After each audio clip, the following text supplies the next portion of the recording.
আজকের বিশ্ব রাজনীতির সবচেয়ে টেনশনপূর্ণ মুহূর্তে আপনি দাঁড়িয়ে আছেন। একদিকে যুক্তরাষ্ট্র, অন্যদিকে ইরান, মাঝখানে পুরো মধ্যপ্রাচ্য। আর এখন এমন এক পরিস্থিতি তৈরি হয়েছে যেখানে একটি ভুল সিদ্ধান্ত মানেই হতে পারে ভয়াবহ সংঘর্ষ। আপনি কি জানেন কেন হঠাৎ করে আলোচনা বন্ধ করে দিল ইরান? কেন তারা সরাসরি শর্ত দিয়ে বলছে আগে অবরোধ তুলুন, তারপর কথা হবে?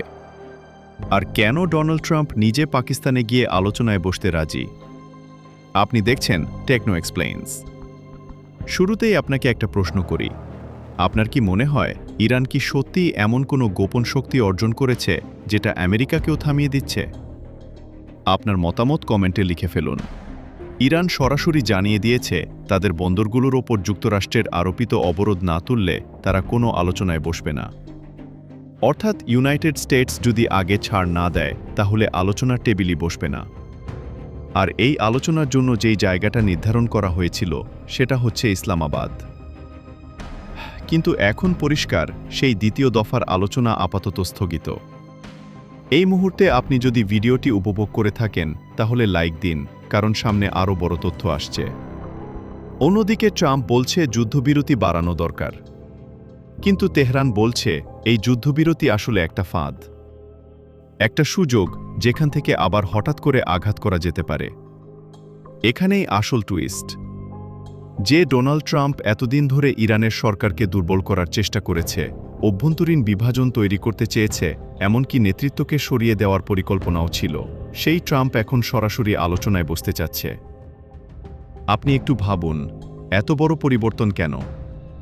এটা কি শুধুই কূটনীতি, নাকি এর পেছনে আছে ভয়? আপনার কি মনে হয়? নিচে কমেন্টে জানান। বিশ্লেষকরা বলছেন ইরানের হাতে এমন কিছু আছে যা এখনো পুরো বিশ্ব জানে না। এখানে আসে সবচেয়ে বিতর্কিত তথ্য।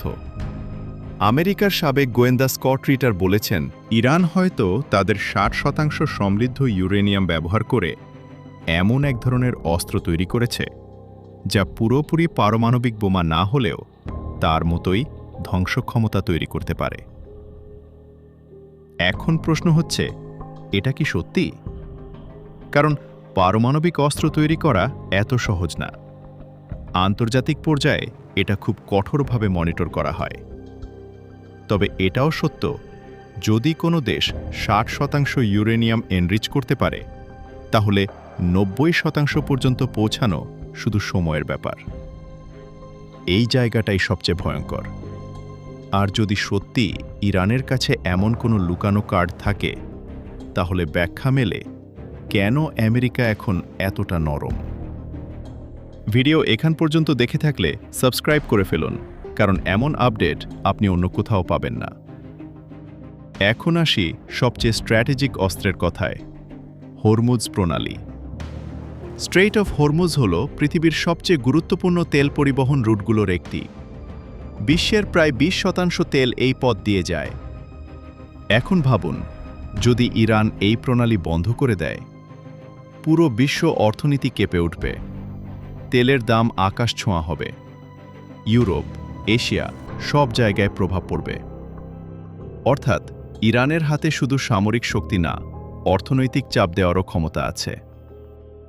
এখন একটা গুরুত্বপূর্ণ প্রশ্ন, আপনি কি মনে করেন হরমুজ প্রণালী বন্ধ হলে বিশ্বযুদ্ধের ঝুঁকি বাড়বে?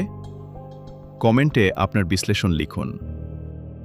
এদিকে পরিস্থিতি আরও জটিল করেছে সৈয়দ মোহাম্মদ মারান্দিয়ের বক্তব্য। তিনি সরাসরি সতর্ক করেছেন সৌদি আরব, কাতার, ইউএই, বাহরাইন এবং কুয়েতের মানুষদের নিরাপদ স্থানে চলে যেতে। অর্থাৎ যদি আবার হামলা হয়, তাহলে পুরো মধ্যপ্রাচ্য একসাথে জ্বলে উঠতে পারে। এই দেশগুলো কিন্তু ছোট না, এগুলো বিশ্ব অর্থনীতির গুরুত্বপূর্ণ অংশ। এখানে যদি সংঘর্ষ শুরু হয়, তাহলে শুধু আঞ্চলিক যুদ্ধ থাকবে না, সেটা গ্লোবাল সংকটে পরিণত হবে।